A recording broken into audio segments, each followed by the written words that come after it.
Sim, sim. Esse biscoito aí é biscoito da sorte mesmo, então.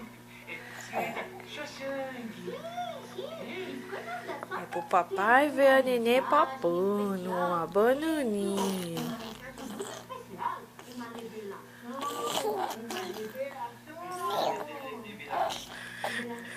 Posso experimentar um desses, é?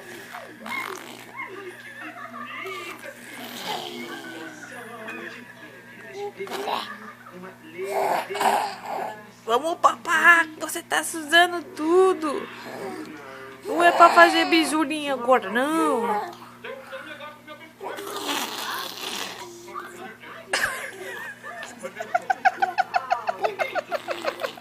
Em breve, você despertará o animal que dentro de você.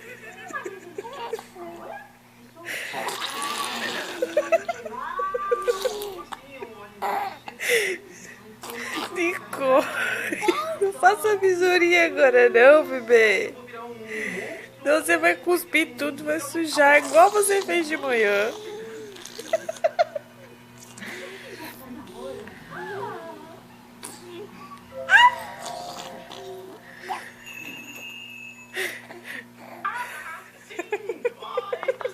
Estou sentindo. É um animal que existe dentro de mim. Está despertando. E deve ser um. Ah, sim. É uma serpente. É uma serpente que luta comigo. Ia! Ia! Ia! Uau! Uau! Uau! Uau! Uau! Ajuda a despertar o animal interior. Não pode ver um barulho que quer assistir, né?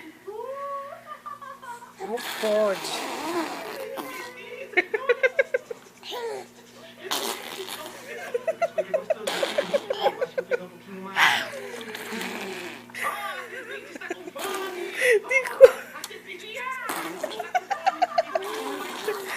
Deixa de fazer besouro. Já chega. Já chega. Já chega de fazer besouro. Já chega.